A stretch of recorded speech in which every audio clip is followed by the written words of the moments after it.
Welcome, James Prattent.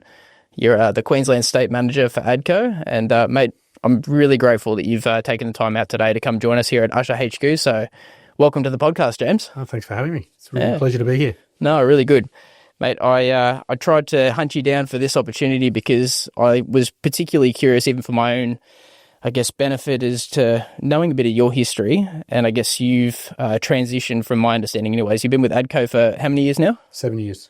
7 years. That's a good innings in its own. So 7 years with ADCO, but it's not been all based here in Queensland. So when I went to the last ADCO conference, I think, when were you appointed here, Queensland State Manager? 2023. 2023. Yeah. It's So about 2 years almost to the day. wow. So I guess, I went to one of the ADCO events, which we try and be a part of as much as we can. And remember seeing you speaking up there and talking about your move over from WA. And you were the state manager over there as well? Correct, yep. Yeah. 7 years in the state management role. Yep. Yeah, wow. So for me, that really sparked my interest, because from our experience as Usher, we've had offices in different states as well, and really tried to push that national brand for a while. And pre-COVID, the vision was sort of to try and take over Australia and be Australia's largest painter, and obviously our other trades there as well. But that vision changed for us, and we really encountered ourselves some big challenges going from state to state. The difference in construction, the difference in rates, quality, safety, expectations. So, mate, I'd love, even just to kick off, I'd love maybe a bit of history from you on your time at ADCO, what it looked like at WA, what that transition's been like, maybe why you moved to Queensland. Yeah. If you want to give us a rundown? Sure. I joined ADCO in 2018, December 2018, just after the birth of my second child. Yeah, right. Went straight into a state management role there. We had about 40 people in the business, I think, at that time. 45 people. Yep. Turned over, we probably did 3 or 4 projects at a time. I spent 5 years in the WA office. Over that time, we grew from about 40 to 50 people to probably just over 100, 110. Big business for WA. It was a big business. We when I left, we had about 19 projects on at any given time. Yep. And that ranged from anywhere on a small sort of $5-10 million escalator replacement to a $150 million sports complex. Wow. It was very varied. So it was a real journey over that 5-year period of growing the business from a sort of small sub $100 million a year business to a 400 million plus business. Yes, yeah. And I'm sure that would have positioned you guys as one of the largest builders in WA during that period. Yeah, up there for the tier 2s. It's a shallow market over there in Perth, but it's we would have been second, if not third, probably largest. Yep. Doing a lot of varied projects, anything from correctional to aged care to sporting to industrial to railway stations and rolling stock facilities. So we sort of had a really varied portfolio of projects there, which was great. Got the tap up in 2023 after a bit of a leadership shift in Queensland to come and lead the office here. I think the owner's based here in Queensland. She's obviously passionate about the success of the branch here. Yes, yeah. For her, I think, and most of the people watching today and yourselves as well, you probably look at Queensland as probably the most buoyant pipeline in Australia for the next 5 years leading up to... Absolutely. 5 years, sorry. Probably seven leading up to the 2032 Olympics. So... Well, it's all really going to happen in the next 5 or 6, doesn't it? So, yeah, it does. So I think the anticipation was, well, we like what you've done here. And I think from a personal perspective, I'd probably reached a point where I felt I had done what I had set out to do for the business. And ready for that next challenge, maybe? Yeah, probably not old enough to give up just yet. So I thought, why not take on the challenge, go and, I've got a young family, so why not go and have a bit of an experience and go and do something in another state. I really wanted to sort of embrace getting away and love Perth, got, deep relationships and deep roots there. Yes, yeah. My immediate family are still there. Still there, well. But it was a bit too hard to pass up the opportunity to come up to Queensland. I visited Queensland quite a few times, obviously, over the years. Yes, yep. Love the place. There's a lot of similarities there from a personal perspective. Yep. To live. I'm probably not similar lifestyle and yes. Yep. A lot of size, I'd say, is very similar. Brisbane's obviously quite a lot bigger. Yes, yep. But it still maintains that same kind of parochial feel about it, that same sort of friendlier feel. you go to Sydney and Melbourne, as much as I enjoy going there, they're big cities, and They are, yeah. you know, I'm busy enough in a day without spending an hour and a half in the car trying to It's in get traffic from work. So, although our traffic's not great here at the moment either, but no, I give you that. less to be desired. But yeah, I would definitely agree. And I think for a family too, like 'cause you were mentioning Three small podcast, kids, so, I love their getting into the outdoors, and you know, southeast Queensland, and we did a trip up to Cairns, and awesome. did all the spots on the way down. In between, they really get into that kind of outdoor. Yes, yeah. Sort of part of it as well, which you do a lot of in WA as well. And there's probably more to do here, more to see, literally. But you know, it's very similar. Yeah. From an industry point of view, it sort of bore the same similarities when I came out here for a couple of small project tasks that they'd given me to do with a project that we were planning in Fortitude Valley. Sure. Came and did a couple of reviews, had a look at the office, sort of got a sense of where things were at, and then sat down with the owner and the CEO at the time, or the now MD, and said, look, you know, willing to go. There was some elements of distress in the organisation up here at that time. Yep.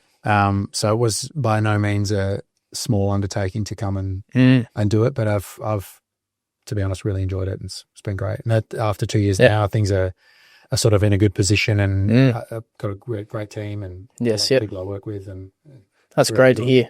Mate, big credit to you for doing that, because it's not easy to move your entire family and 3 kids and, you know, reinvent yourself in a new area. And I'm sure it's daunting coming into a very well-established area in Queensland as well. And, you know, I can imagine coming into the business up here, everyone's going to be sussing you out. You're trying to work out who everyone is, the roles they play and their characters and the culture. Like, was there similarities in the office culture between Queensland and WA, or did you have to come in and do a bit of there's probably a bit of work, bit of surgery? Space. Yeah, quite a bit of work in that space. Yeah. The sort of core values of the business are the same the country over, which is yes, great. And I knew when I came here that the absolute need for the company was to get back to the same way we were in Perth. They were suffering a few different things post COVID. Leadership change, all sorts of stuff. I think we'd probably just reached a point where the company had reached a turning point, hadn't quite managed to do it just yet. Yes, yeah.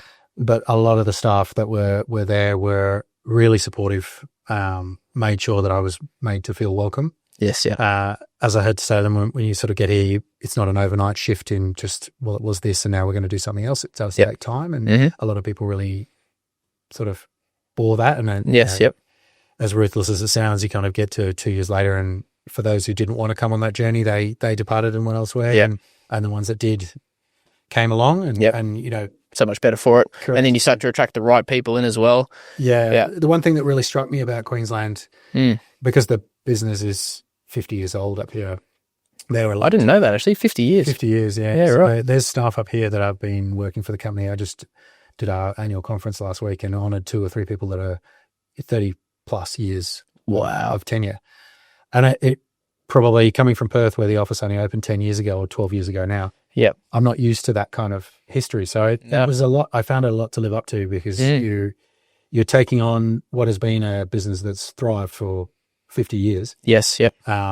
And although it may not be in the position it wants to be right now, it has had... It's got a legacy. It's got a fantastic legacy of great projects. And people that have dedicated their lives to being part of that process. So it's a lot of... You wouldn't think it when you first start it, but it's probably one of the lessons on reflection that I had to take on at the start. I hadn't understood that when I first got here, but over the course of the first 6 months, it became apparent that was there, and it's just something I hadn't expected, and I've embraced it. But so as you're exposed to it, I guess, and probably the personalities that come with that have been entrenched for years. And exactly, because you can't necessarily stick to what it was, because you know, the times have shifted, the industry is constantly changing. Yes, yep. But at the same time, you don't want to lose what it is at its core. So it's never perfect. It's quite a difficult balancing act. But I think, like everything, if you can go into it at least having an appreciation for what you've got to deal with, and then if you have to make a decision one way or another, then you know, you can do it with all those things in mind. So well, hats off to you. I think I'm sure it was challenging being in there, and it might have looked different from the inside, but from the outside looking in, you know, we've been privileged to work with ADCO, you know, off and on in varying cycles for 10 plus years as well. We've done some great projects over the years, pre you coming across to Queensland as well, and we've always enjoyed that interaction. And but we definitely noticed, like when you came on board with leadership, and then all of our pre-existing relationships with individuals within ADCO, and then also people that you started attracting from other builders that we have done work with for years and years and years, you started to get some really high caliber people on board, and the people that we respect and have great working relationship with as well, they had such great feedback about you and the impact you were having, which was so cool to hear, because I think often people like to talk about negativity, and that's, you know, the fun thing to talk about, but to actually hear people, like people off their own back were talking about the influence you're having coming into the business, which is, it's a pretty rare thing. So I think, mate, that's something to be proud of, and I think you've definitely got yourself a good solid team there. And what does that structure look like for Queensland versus WA? So you talked about the size of people and amount of projects. What's Queensland look like for you now? Queensland's probably we in the first year probably took it right down, stripped it back, big consolidation, basics. Yeah, I think that was the big thing. It had probably swelled. We had circa 180 people, so it had grown quite a lot in volume. Mm-hmm. We probably brought it back down to a more manageable size, and then really set about just establishing consistent habits for what was to come. I have no doubt that we'll get back to that size in the next few years, but for now it was almost just be disciplined around our delivery, and let's try and, I'm all about, trust me, having fun and enjoying what you do, but there is also a need for things to just be fundamentally controlled. And absolutely. So it was over in Perth, we had a structure that was not dissimilar to the way it was here, but really just the way it was operating, and maybe the people that were within some of those teams. Sure.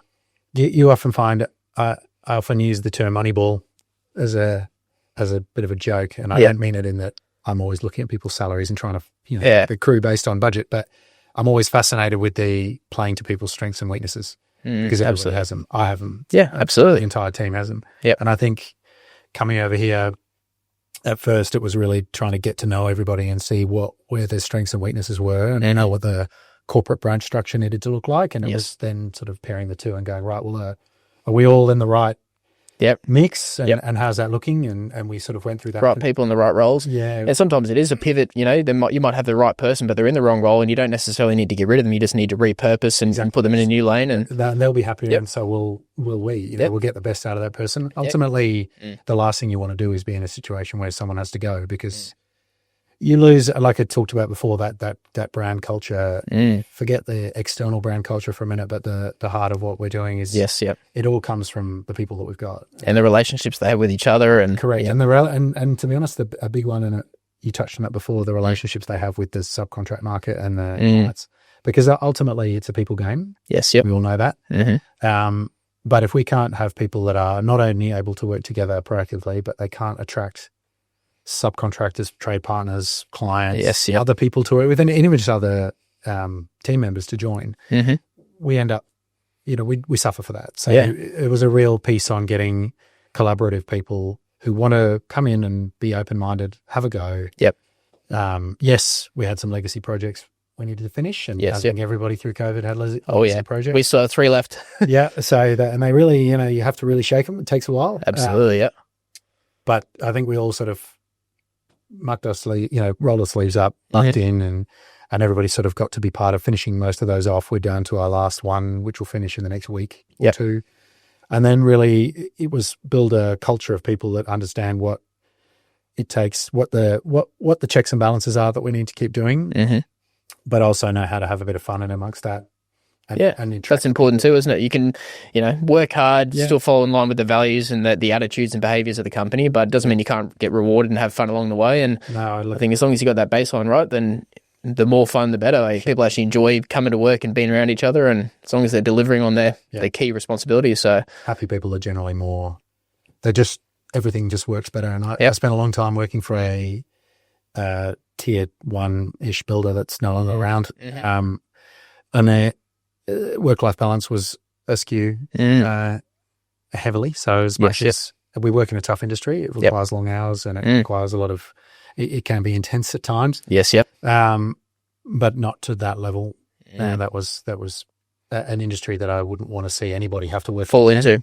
So I kind of try and reiterate the message to everybody that, I've got 3 small kids, and I want to be part of their lives and what they're doing, and I have responsibilities that I need to make sure I'm satisfying with that, and passionate about that. But at the same time, if I don't expect you to be judging me for that, No. if you don't do that for me, then I won't do it for you. Yeah. As long as we're all doing what we need to do, then that's great. I'm much happier with that. Yeah, I was going to ask that, and it's great to hear that from your perspective. And I think if you've got your own disciplines right and you've got your priorities in place, and I'm sure I think it extends even beyond family. Like I look at you and you're in pretty good shape. Like you obviously look after your health to a degree and fitness as well. It's a loose fitting shirt. Yeah. So, sorry. But yeah, I mean, obviously, like you're a busy man. You've got 3 kids, and I think we talk about that a lot with our staff as well. It's like, we're not going to clock in, clock out business. Like we expect fair day's work for a fair day's pay. Yep. We know what needs to be achieved, what needs to be done. We offer flexibility for our staff so that if they need to start early or finish late or go to an appointment or whatever, it's like, we're not going to be monitoring every stage, but at the end of the day, have you delivered what needs to be done? Or if you're going to struggle to follow through, have you communicated that to whoever it affects, whether it's internally or externally, to sort of extend due dates or whatever that may be. Yep. And the one thing we don't tolerate is just people not delivering through and just being like, oh, well, I just couldn't do it. I was too busy. And it's like, well, hang on, this is part of your responsibility. You're too busy. Yeah, exactly. But it's nice when you've got that culture, because then I think people, the ones that respect it, they really value that, because we can say like, we're helping you prioritize what's important. And we know if we can look after your health and making sure you've got a healthy family and everything else, you're going to show up better to work, because otherwise, marriages are falling apart, people losing relationship with the kids, their health deteriorates, they can't show up. And I mean, obviously these things can happen, but we try as an organisation to support people to be in a healthier personal state so that they can actually perform professionally for us as well. Yeah. So it's great to hear you doing that. It's a huge thing. It's something we really bred in Perth as well, trying to make sure that we kind of looked after. And we had remote projects there where you'd be dealing with, and the last company I worked for, we did a lot of sort of remote projects where people would be working FIFO and away from their families for sort of 2 weeks at a time, and working intense 7-day weeks and all that sort of stuff. And obviously there's financial benefits that go with that. Yeah, and some people are willing to make a sacrifice to a certain degree. But it also was a piece of trying to balance that with a roster where they could be back in Perth and balancing. So we really got to learn how to try and balance the two. There'll always be a difference in expectation. That just of course happens. But and every role is different, and the requirements for that, and correct. Some are more demanding than those, but they remunerated for it or whatever. So they usually you hope that they understand what they're getting themselves into, and they're trying to let everybody know. And I think some people will start to panic and think, oh, there's all this expectation, but talk about it. Try and raise it, voice your concerns. It's the best way to go. I try and make sure that I get to the gym a couple of times a week. Do mountain biking, spend time with the kids, all that sort of stuff, in amongst, all the rest of the stuff, work and building a house and doing all that sort of stuff. But as long as you can try and just parcel some time off for yourself and just have a little bit of self-care here and there, generally I find it's okay. And I try and sometimes just do that in front of, we have a gym at the office, and I'll go in there and train twice a week in the middle of the day. So people can actually see, and you're giving permission to do it as well. It's like, well, okay, hang on, here's the state manager. He's taking out time to go and have a workout. Maybe I can do the same if I organise myself well enough. Yeah, no, that's you're exactly right. It's sort of a task in trying to actually show everybody.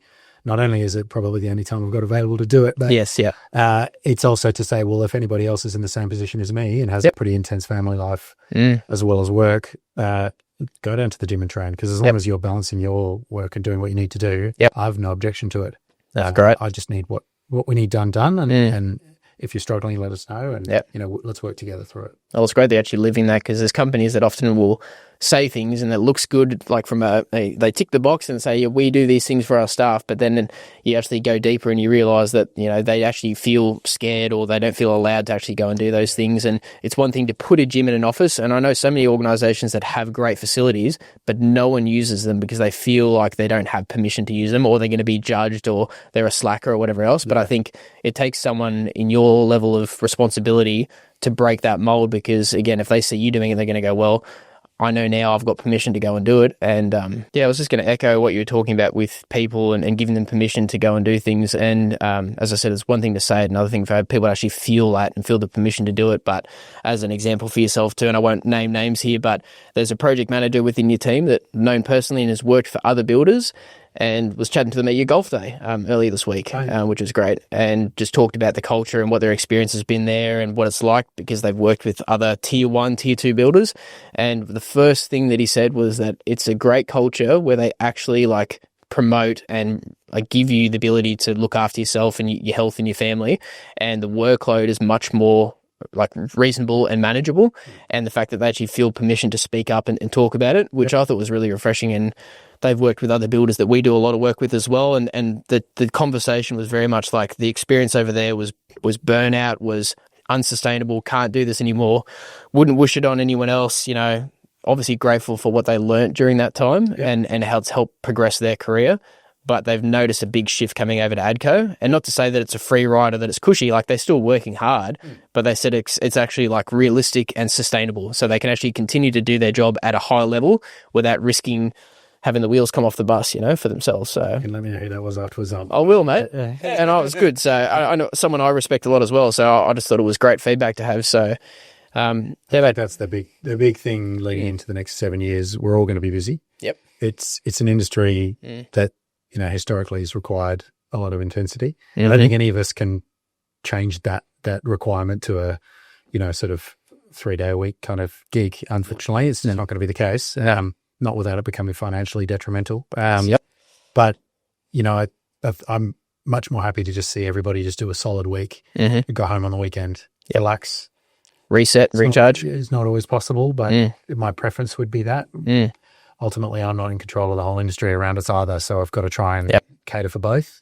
But where we can, we'll always support people trying to have that bandwidth to go do that life as well. And I know our MD has been very passionate about putting systems in place that sort of allow a lot more technical support for each one of our staff. It's always harder with some of the site staff, your site managers and your supervisors who are, you know, boots on the ground doing more of the coalface stuff. Where we can, we've tried to supplement the systems and process that we can that will make people's life easier. Yes, and not bog them down unnecessarily. Oh, that's great. It's never perfect. No, none of us are perfect, mate. But I think the fact that you have an awareness of it and you're having the conversation and you're seeking feedback or input from your staff, like you're always going to be able to identify a problem when it does come up and actually do something about it rather than just, you know, losing someone or having something go really, really wrong. So, it's really good.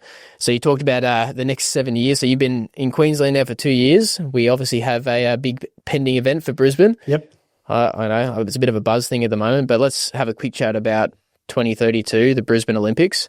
What's your outlook on what that's going to do for the industry? You know, what do you see with that? Do you see any major challenges, risks? And I'd love to see what you think, you know, what ADCO's involvement is going to look like for that, so what your preferred involvement is. Look, I think most builders in Brisbane would say it's a bucket list to deliver a project that is going to be on the world stage for the Olympics. So selfishly, for me, as a state manager, I would love for the business to be delivering at least one, if not more, of the venues for the Olympics, and how amazing it would be to be watching that at some stage, hopefully physically there, you know, enjoying it. Yes. So our owners are very passionate in the sporting space as well. She's our chairman. She's been very prolific in that space for a long time. So I know we're all very passionate. We do a lot of sporting stuff over in Perth as well. Yes. Yep. Recently finishing up the WACA expansion and rejuvenation there at the moment. Yeah, right. So for 2032, we'll focus more on the minor venues. Yes, yep. I'll leave the big stuff to the big guys. The big guys, yep. Which again, probably a lot of wisdom there, not putting yourself into a situation where you don't have the capabilities or the capacity. It's just not worth it. Yeah, it's not really what we do. Yep. We don't have the expertise. In my career, I've presided over or either run directly or presided over just over 120 projects. Yes, yep. And it never once has any of them been a stadium. So I'm trying to figure, you haven't done it yet, then... Yep. Maybe once you spend the next 5+ years in Queensland and you get to that level again, and maybe that could be a future James. But see how we go. It's still young enough, but no. Yep. I think, look, in terms of challenges, I actually was at a breakfast a couple of weeks ago for one of our consultants, and there was someone from the Health Infrastructure, who got up and made a really interesting point that the amount of money the state government's spending on health infrastructure projects, hospitals and all the supporting facilities is nearly double what they'll spend on the Olympics. So really, I think honestly, will the Olympics be challenging? Yes. But it's infinitely more challenging when you double that or triple it in this case with all the health infrastructure stuff. Yeah. And then I didn't realize that was the sort of stats. Like we trying to be heavily involved with this health stuff too, but it's concerning. Like we talked about it pre-podcast that there's a couple of major hospitals and health infrastructure that's scheduled to be done. Yeah, exactly. And that's directly competing with what has to happen for the Olympics. And already the alarm bells are going off as to how's the industry going to support this? So I think I was having the same chat with a client at the golf day a couple of days ago. Yes, yeah. We're all going to have to learn to collaborate quickly. The whole industry needs to work together to try and get to a position, and that's our trade partners, the people on site, us, our clients, the state government. Everyone's going to have to. That's just the infrastructure part. Then there's all the hotels and supporting facilities and media and everything else that goes with it to be done as well. It's a huge undertaking. Do you think Queensland's ready? I think Queensland can do it. Yeah. If we get started soon, we can do it. But I think it's definitely there to be done. I think everybody's probably taken the time, and I think the industry's probably shifted a bit in the last probably year at least to a point where that collaboration's there and there's an appreciation for what's got to be done. And I think that sort of thing will happen organically. It's just, when you see things of that magnitude happen, it just forces people to start collaborating, working together. And I've spoken to a number of businesses that went through that Sydney 2000 Olympics boom, and they still talk about it now as vivid as it was then. Like there was just like they couldn't describe the buzz that was around it and how much it just transformed their businesses, their industry, and you just find a way to make it happen when it's something of that world scale. So I think it is really exciting, but I think the fact that there hasn't really hit go yet is that's probably the that's the hard part. Yeah, it's time to get started now and really lay the foundations for it to get done because it's a lot to do. Yes, yeah. Also, and this is probably where I really agree with what they've done with the delivery plan is Queensland's, especially Southeast Queensland's, an amazing place. Oh yeah.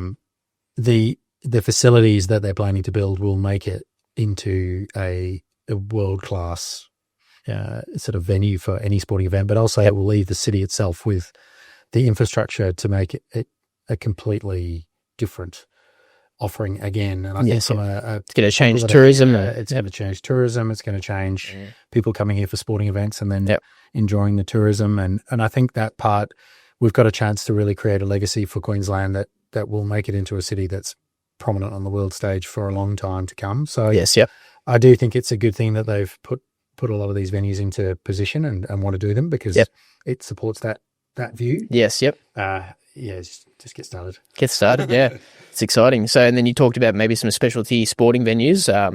I think we've definitely seen how ADCO's done well to deliver that. I mean, obviously nationally, but definitely in Queensland as well, even pre you being there. But would you feel as though, like, you guys are, with your current team and structure, like, does that support what you're already delivering plus those? Would you have to go in another expansion phase? Like, what do you think it looks like for the structure of ADCO? Look, I think our numbers will go up. I'd like to really, I sincerely believe at the moment a lot of what we are really good people come from within. Yes. So pulling people up, internal promotions, organic growth, giving them the opportunity, I think is a really great, and we're in a great position considering I think we've got another year before we reach that point for those projects. Yes, to really bring some of our good people in to do it because there aren't any sort of, we say minor venues, you're still talking $250, $300 million venues. There aren't just a scattering of people around Australia who've done those.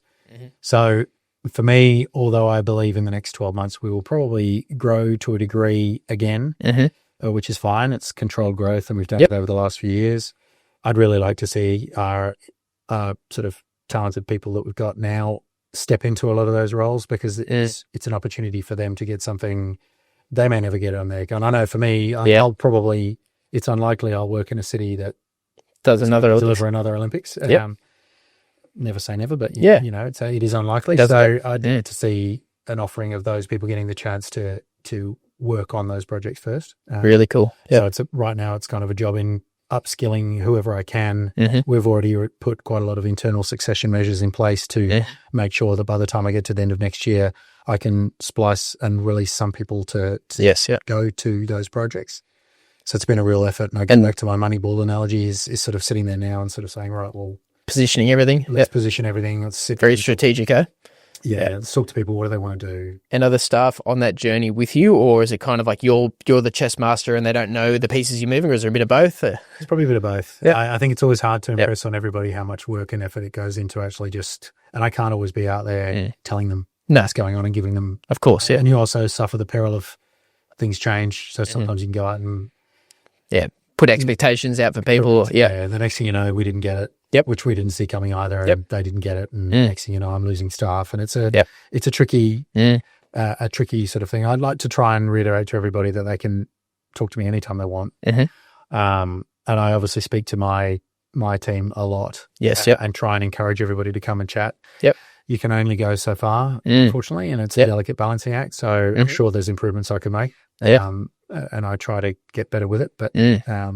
for now, it's make sure we understand what measures we need to put in place to get those people. And you talked about attracting quality people. It's been that's probably been a focus. I remember catching up with you at a catch up. You came into the office with Stuart, I think. Yep. Sure did. Yep. And we were, you said something very key, which was around the fact that we hadn't worked together in a while. And we talk about Perth and my time there. It's a very parochial market because it's quite small. So we were a lot more attuned to our trade partners because you just by the nature of the industry. And I've been there working in the building industry for 20 years, 25 years. Smaller pool Smaller pool. You'll know most of them. I get calls from, I had a call from a friend of mine who's runs a subcontracting business that I haven't worked with him in, I don't know, 7 or 8 years. Yep. Still connected. As state manager, I don't think we worked, but he'll still call and ask me how the kids are going. And it's just that industry where your relationships run deep. It really spoke to me when I first came here and I had that meeting with you and Stu, and I was sort of thinking, right, it just feels as though we're missing that connection at the moment. And I think that's been the biggest thing in the last 2 years, to try and get people in who will help us do that. Yes. Yep. Because ultimately in the next 7 years, we've all got to have those relationships that are going to help us, if anything, just to get it done and be able to say shit I need to have. Well, there's going to be more work probably than, you're right, swear away. We're in construction, mate. So, but I think we sort of recognise there's probably going to be more work than there is, contractors to deliver it. There's going to have to be a bit of acquiring help from other states or whatever that looks like. So even for us now, you come back to what you're saying there, from our point of view as a subcontractor, we're already starting to be very selective on who we look to partner with and do work with, because we can't do it all either. Yeah. And if we're going to invest our time into something, we're sort of going, well, are we values aligned? Do we have good, deep relationships where we know that we're going to be able to support each other and have honest conversations? Maybe they're tough conversations, but they need to be had. Yeah. And it's about trying to build that strong relationship going, if we're going to take our valuable resources that we've got, that we know we need to compete to hold on to, if we're going to put them in somewhere, is it going to be somewhere that's valued, that we feel comfortable doing that? Because there's going to be lots of options out there. So, and I'm sure you guys are the same. There's going to be so much work to tender on, and I'm sure you're getting calls everywhere saying, "Oh, we'd love ADCO to build this," and you're thinking, what does it fit the mold? I guess that's probably another question: is how do you determine what is a suitable ADCO project? Do you have a niche? No. Well, look, I really like to have something of everything. I've got to be honest. For me, diversity is the key. So. I don't like to be doing two. I'd never do three of any one project, if that makes sense. Yeah, absolutely. Try and keep it diverse. So at the moment, we've got a rolling stock facility at Ormo. Yep. We've got a airside medical / correctional facility at Brisbane Airport. We've got a hotel at the Gold Coast. We've got a medical sciences building at the Gold Coast. I've got a car park out in Ipswich. The next couple of projects will be different again. I just picked up a little school with the Olympics. Obviously, that'll round it off. We've stayed in a bit of everything.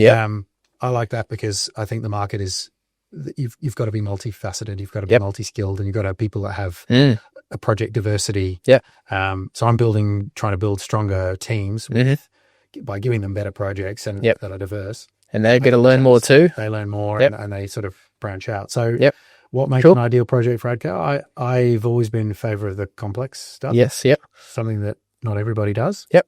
That you can work for a client that appreciates what you do. Because it's better to be, I think we've all had our fill of working in adversarial environments. Rinse and repeat. Rinse and repeat, and no one wants to do it. So and it's not valued, like you said. It's just sort of race to the bottom. Who can do this stock standard thing the cheapest? And correct. No. So you want to get good people, good trade partners, good, team members, you need to be able to offer them projects that are stimulating. Where the client's acknowledging our skills and asking us to bring our relationships to the table. You're almost creating a marketable asset. Yes. Yep. So it's less about just punching in, going in projects that are going to be really difficult. And just, well, guys, where can we offer our skills? Where can we grow our own skills? Yes. Yep. Because our people and me to a degree, even though I've had lots of projects, I don't know everything. I'm constantly learning new lessons and, new environments, new clients, especially since being in Queensland.